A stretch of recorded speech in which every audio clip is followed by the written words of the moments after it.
"Ah, kok mama nggak ikut pulang? Kok masih di rumah sakit?" Di situ wah, gue ngeliat adik gue udah lemas banget. Ya Allah, ini anak sekecil ini gitu harus sudah hidup tanpa seorang ibu.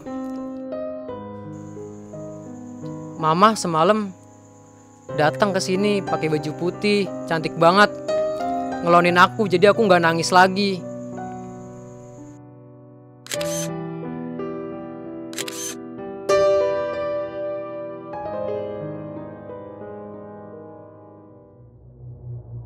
Assalamualaikum warahmatullahi wabarakatuh. Selamat malam teman-teman. Balik lagi di Lentera Malam bareng gua Adit. Sekarang kita lagi ada di segmen Saksi Misteri nih. Seperti biasa kalau di segmen Saksi Misteri kita Lentera Malam selalu ngadirin narasumber. Nah, sebelum gua kenalin narasumbernya, gua mau cerita sedikit nih. Jadi cerita kali ini agak sedikit sensitif ya teman-teman ya. Jadi narasumber ini akan menceritakan tentang salah satu anggota keluarganya yang meninggal dan sempat ngehantuin orang-orang sekitar lah, termasuk keluarganya dia juga. Pokoknya jadi gue minta sama teman-teman untuk nonton video ini sampai habis biar nggak salah paham. Yaudah kita kenalan dulu sama narasumbernya. Soleh, Leh. Ya, Bang. Apa kabar Leh? Baik, Bang. Wah, lu tinggal di mana nih Leh? Sekarang ini di Bekasi. Bekasi ya, sehat lah ya. Sehat. Di pandemi COVID kayak gini. Oh iya nih Leh, sebelum itu lu kan punya YouTube channel juga nih. Iya. Nah buat teman-teman kalau yang suka horor-horor kayak Lentera Malam gini, bolehlah mampir-mampir ke YouTube channelnya Soleh. YouTube-nya apa nih Leh? Namanya Leh?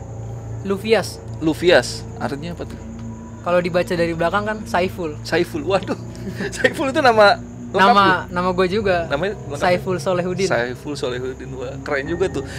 Itu lumayan jenius ya, Saiful Lufias jadi keren. Biar nggak jelek-jelek amat lah. Iya. Betul. Dan lu punya Instagram kali? Punya. Apa nama Instagramnya? Lufias_psycho. YouTube lu itu isinya tentang apa sih? Kadang gue explore horor, kadang gue cerita-cerita horor. Ya pokoknya yang berkaitan sama horor lah. Oh ya udah, nanti teman-teman habis nonton video ini coba mampir lah ke YouTube atau Instagramnya Soleh. Dan sebelum teman-teman denger ceritanya Soleh, gue mau ngingetin sekali lagi nih buat teman-teman, buat nonton video ini sampai habis, jangan setengah-setengah lah, biar nggak salah paham dengan apa yang nanti diceritain sama Soleh. Karena gue tadi sempat ngobrol sama Soleh di belakang kamera, itu ceritanya bagus banget dan akhirnya nanti bisa kita ambil hikmahnya dari apa yang diceritain sama Soleh. Yaudah, pokoknya gue pesan sama teman-teman buat nonton video ini sampai habis ya. Yaudah, sebelum teman-teman denger ceritanya, kita tonton dulu yang satu ini.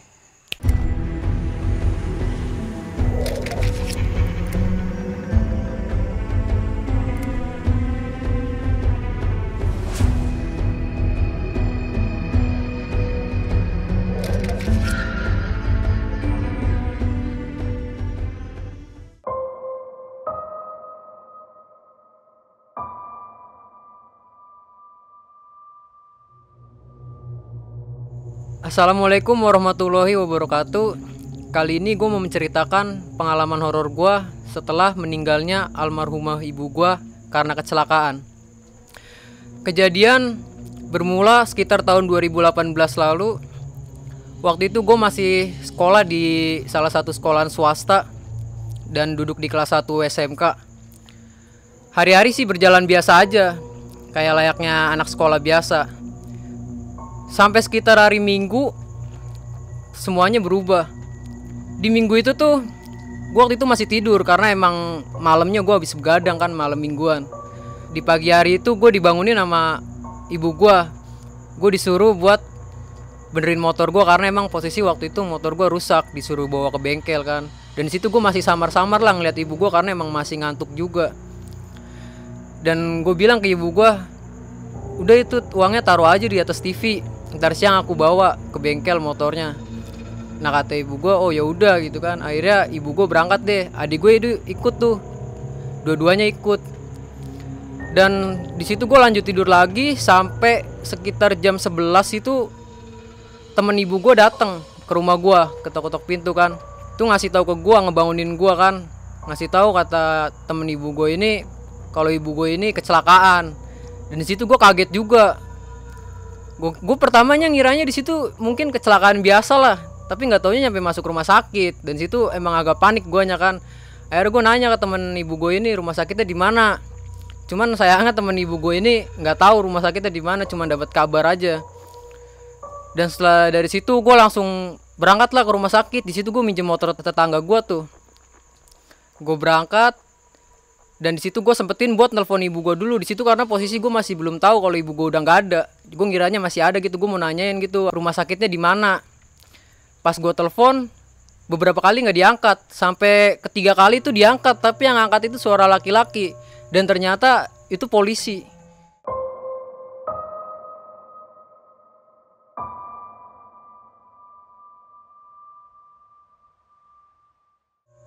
Dan gue agak bingung juga di situ. Akhirnya gue tanya,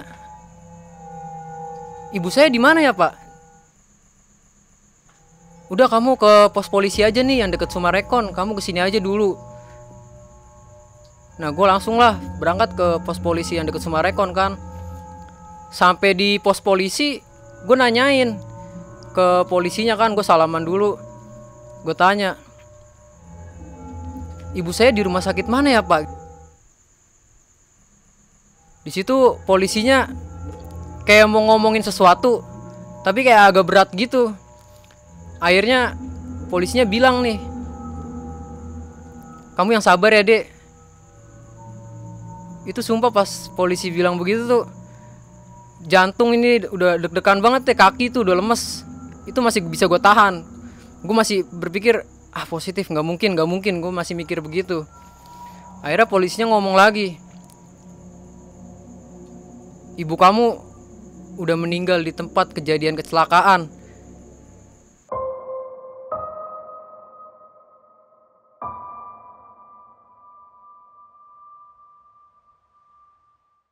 Itu sumpah yang namanya kaki itu buat berdiri aja udah susah banget. Mungkin karena emang shock banget lah. Orang paginya masih sehat-sehat aja, orang masih sempat ngobrol juga kan.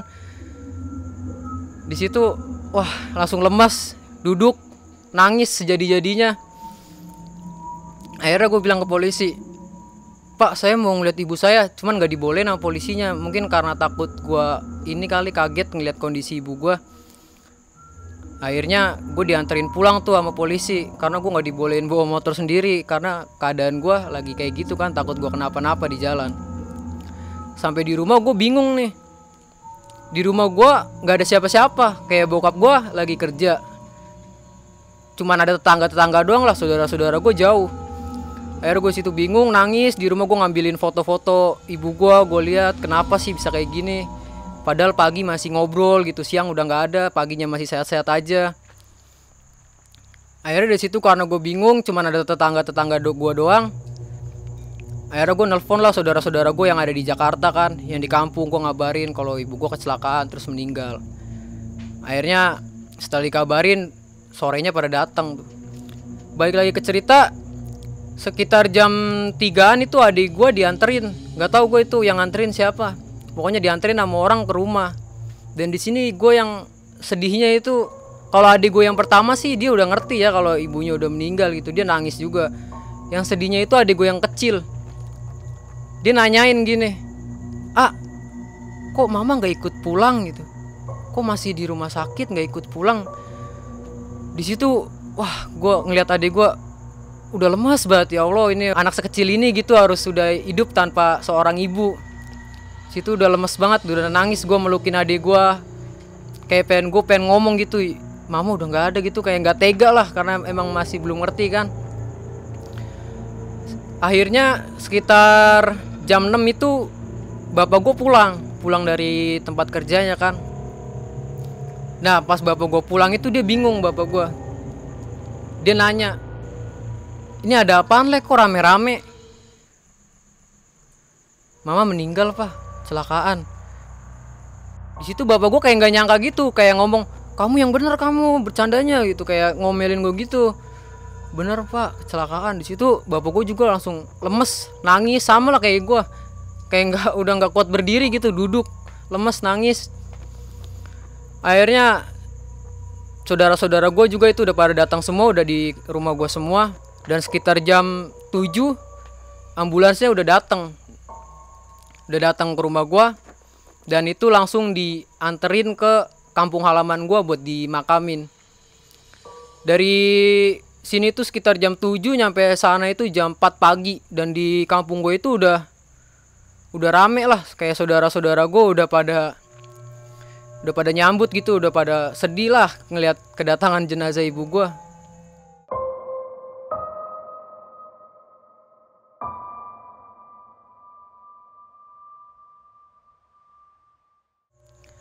Dan akhirnya jenazahnya kan dimasukin dulu tuh ke rumah karena emang masih gelap, jadi nggak mungkin langsung dimakamin pas datang itu juga.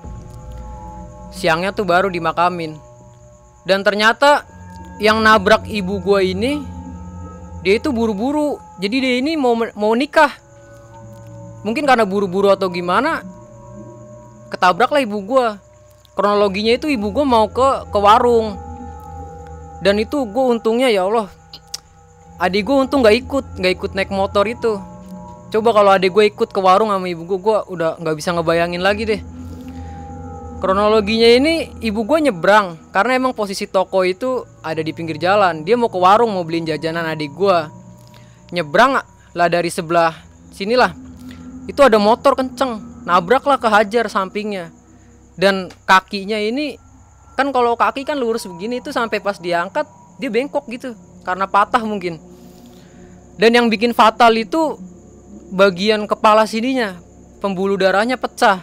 Dan kata orang dari rumah sakitnya juga bilang sebenarnya kalau pakai helm itu mungkin nggak bisa sampai meninggal begini, karena yang fatal ini pembuluh darah sini kebentur aspal. Dan kejadian itu jadi pelajaran banget buat gua. Ternyata fungsi helm ini benar-benar penting gitu. Entah lu mau pergi kemana, ke warung yang deket gitu, tapi itu helm penting banget karena kecelakaan itu nggak ada yang tahu kapan terjadinya.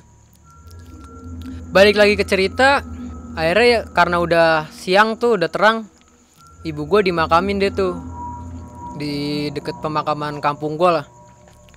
Dan seperti layaknya orang meninggal, seperti biasa malamnya tahlilan. Acara tahlilan itu dari jam 7 sampai sekitar jam 9 itu kelar. Dan setelah selesai akhirnya tetangga-tetangga yang pada datang ikut tahlilan itu akhirnya pulang. Dan di situ cuma nyisain saudara-saudara deket gua doang lah, itu beberapa orang yang ikut tidur di situ. Sampai sekitar jam 11 malam itu gua kebangun. Karena gua dengar suara cewek nangis. Pertama samar-samar suaranya. Cuman makin lama itu suaranya makin lama makin deket. Dan setelah gua denger lagi, itu mirip ibu gua. Mirip suara ibu gua.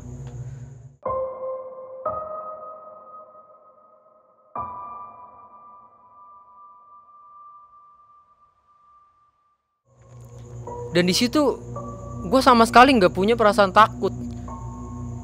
Dan gua malah berpikiran berhayal lah, berpikiran yang aneh-aneh. Gua mikir, wah, jangan-jangan ibu gua masih hidup nih. Jangan-jangan dia bangkit gitu, sampai mikir begitu gua. Mungkin karena masih belum ikhlas kan, masih ngiranya mungkin masih hidup nih. Itu sempat gue mau keluar rumah karena itu pasti waktu itu suaranya persis di samping rumah. Sempat gue mau keluar rumah mau ngeliat gitu, jangan-jangan emang ibu gue. Cuman pas gue mau keluar rumah, di situ gue langsung kayak sadar gitu, langsung astagfirullahaladzim gitu. Ini nggak mungkin masih hidup gitu. Ini cuman jin korin aja yang menyerupai ibu gue. Karena gue yakin orang yang udah meninggal itu udah tenang di alamnya sendiri, nggak mungkin dia balik lagi. Dan sampai di hari kedua masih sama kayak gitu, nangis di samping rumah, terus pindah di depan rumah, di belakang rumah. Pokoknya itu kayak ngelilingin gitulah. Suara tangisannya itu kayak ngelilingin rumah gue. Dan ternyata yang denger itu bukan gue doang, tapi tetangga-tetangga gue juga itu dengar suara tangisan itu. Sampai di siang harinya, pihak dari si penabraknya ini datang ke rumah gue. Kalau si pelakunya yang nabrak ini dia masih di dalam penjara nih, masih ditahan sama pihak kepolisian. Dan keluarganya itu orang tuanya datang ke rumah gue. Jadi ibaratnya keluarganya ini kayak tanggung jawab lah atas kejadian itu.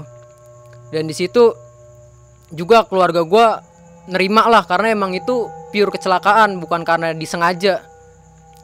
Dan akhirnya berdamai, pihak keluarganya dia juga ngasih santunan ke adik gue. Akhirnya si yang nabrak ini dia dibebasin. Lanjut sampai malam ketiga, gue ini cerita dari tetangga gue cerita ke gue. Jadi di malam itu tetangga gue denger suara nangis, tapi posisi suara nangis itu berasal persis dari samping pohon pisang Jadi kebetulan di rumah gue itu ada pohon pisang, dan asal suaranya itu dari pohon pisang itu. Karena tetangga gue denger suara itu, tetangga gue ini emang nyalinya berani banget. Dia langsung keluar rumah. Terus buka pintu kan. Terus dia ngomong ke asal suara itu, pohon pisang belum berbuah, gak usah ditangisin mulu. Akhirnya suaranya itu pergi, langsung kayak menjauh gitulah. Sampai di hari keempat masih sama kayak gitu juga, nangis. Di hari kelima masih sama nangis. Dan mungkin karena tetangga-tetangga gue juga udah mulai resah lah, ibaratnya diteror terus kan. Akhirnya dicari tahu lah kenapa kok bisa kayak gini. Dicari tahu juga sama saudara-saudara gue kan. Dan ternyata almarhumah ibu gue itu masih punya utang piutang.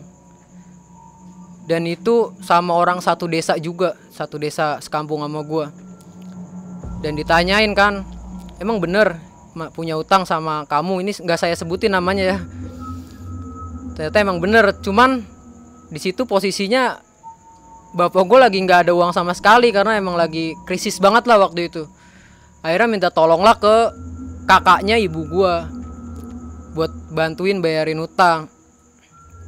Dan yang sangat disayangkan, kakak ibu gue juga nggak percaya kalau ibu gue punya utang sama orang tersebut lah. Karena emang pas minjemnya ini nggak ada yang tahu. Kayak gue aja nggak tahu, bapak gue nggak tahu kalau ibu gue minjem uang. Jadi nggak ada yang tahu lah. Jadi cuman modal omongan doang gitu, kalau nggak ada hitam di atas putih. Dan karena nggak percaya, akhirnya ya udahlah tuh nggak dibayarin.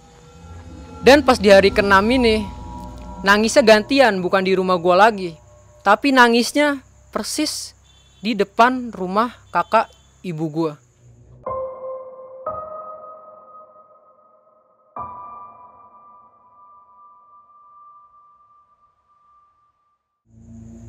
Dan karena mungkin ngerasa diteror lah, dan dia kakaknya ibu gue juga takut kan, akhirnya dibayarin lah tuh hutangnya ibu gue ke orang tersebut kan. Dan setelah dibayarin, ya alhamdulillah udah nggak ada apa-apa lagi sih, udah nggak ada gangguan lagi. Setelah dari sini cerita berlanjut setelah gue udah ke Bekasi. Ini udah sebulan yang lalu setelah meninggalnya ibu gue, udah berlalu sebulan lah. Dan aktivitas seperti biasa lagi, gue sekolah biasa. Dan kebetulan waktu itu gue masuk siang, dan sorenya gue iseng nih nyempetin buat ke toko ibu gue. Gue duduk-duduk di situ di samping toko ibu gue, dan sambil ngerenungin gitu kenapa bisa secepat ini gitu, ninggalin kita semua, ninggalin adik-adik gue, keluarga gue. Dan gak lama dari situ tukang sate lewat, dan itu tukang sate langganan ibu gue juga. Dan dulu gue juga pernah beli satenya si abang ini, karena dulu gue sempet main juga sih ke toko ibu gue kalau lagi libur. Gue panggil, gue beli satenya, dan si abang sate ini nanya ke gue, kok sekarang tokonya tutup? Iya bang, semenjak ibu saya meninggal tokonya ditutup karena emang udah nggak ada yang ngurusin lagi. Dan di situ tukang satenya kaget, langsung nyebut innalillahi, meninggal kenapa gitu. Gue bilang kecelakaan bang sebulan yang lalu. Dan setelah gue bilang kecelakaan yang sebulan yang lalu, si abang satenya ini kayak kaget gitu. Dia langsung nyebut astagfirullah, kayak kaget gitu. Terus si abang satenya bilang, saya baru beberapa hari yang lalu ngeliat ibu kamu duduk persis di samping toko ini. Dan di situ saya nyapa ibu kamu, cuman ibu kamu nggak jawab apa-apa, cuman senyum aja ke saya. Dan setelah percakapan itu, akhirnya kayak terburu-buru gitu lah tukang satenya, langsung ngasihin satenya ke gue dan dia langsung pergi. Dan keesokan harinya gue main ke situ lagi, itu tukang satenya udah nggak lewat lagi. Selang beberapa hari pun tukang satenya nggak lewat lagi. Gue nggak tahu ya, entah karena dia takut atau gimana.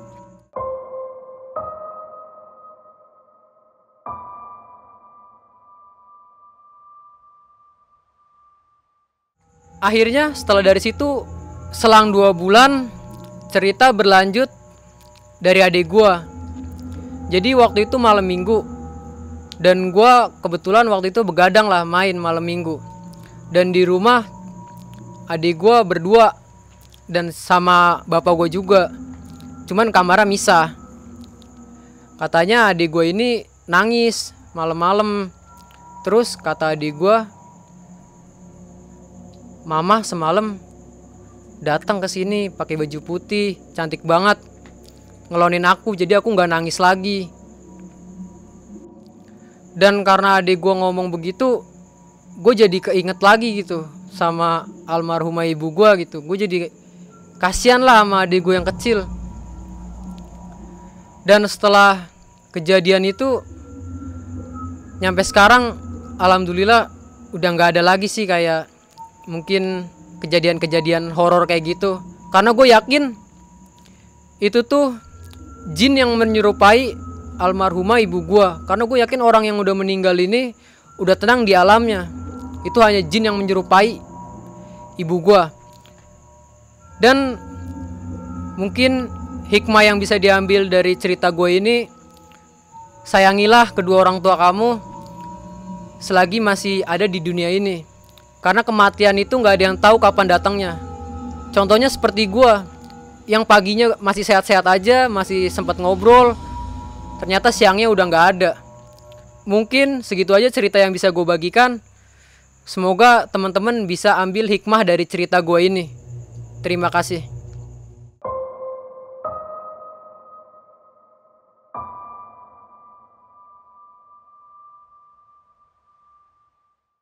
Oke, itu tadi cerita dari Soleh, ceritanya yang cukup menyentuh hati lah, karena gue juga tadi sama teman-teman Lentera Malam di belakang kamera ngerasain lah, ibaratnya apa yang dirasain Soleh nyampe ke kita semua.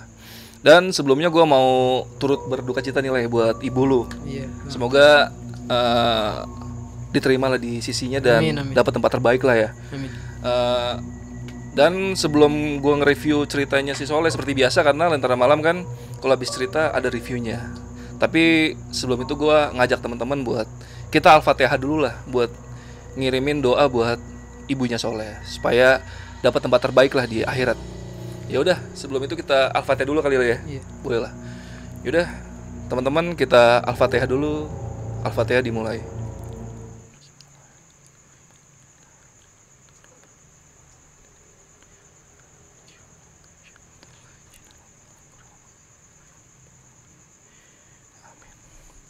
Selesai. Alhamdulillah. Gue tanya-tanya gak apa-apa lah ya. Iya. Karena Tenang. lumayan sensitif nih ya ceritanya. Iya.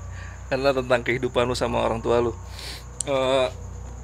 Gue sih berharap teman-teman nonton video ini sampai habis, karena tadi pesan-pesan dari Soleh pun bagus. Ibaratnya selama orang tua kalian masih ada di dunia, ya sayangilah ya. Karena seperti yang lu alamin tadi. Iya, karena paginya masih ngobrol-ngobrol. Masih sempat ngobrol. Siangnya udah nggak ada. Iya, tanpa sakit-sakit segala Tanpa macam. sakit, masih sehat walafiat. Ya. Oh, iya. Ya pokoknya itulah pesan-pesan yang disampaikan Soleh lah. Jadi bukan berarti kita ini buat ngomongin yang jelek-jelek tentang ibu lu ya. Iya. Karena tadi dari yang gua tangkap cerita itu, untuk masalah utang itu gua ngerasa kayak belum tentu benar sih ya. Iya. Karena nggak ada saksi. Karena nggak ada saksinya. Bokap lu pun nggak tahu. Nggak tahu. Bisa aja itu kalau di tempat-tempat daerah tuh biasa kadang-kadang emang suka begitu, kalau ada yang meninggal terus ada gosip-gosip gentayangan gitu, ada yang suka nongol-nongol orangnya bilangnya punya utang biar dapat duit dari tragedi yang dialamin sama keluarga itu. Ya pokoknya itu contoh yang buruk lah, jangan sampai kita ngelakuin hal-hal kayak gitu. Adik lu itu umur berapa sih?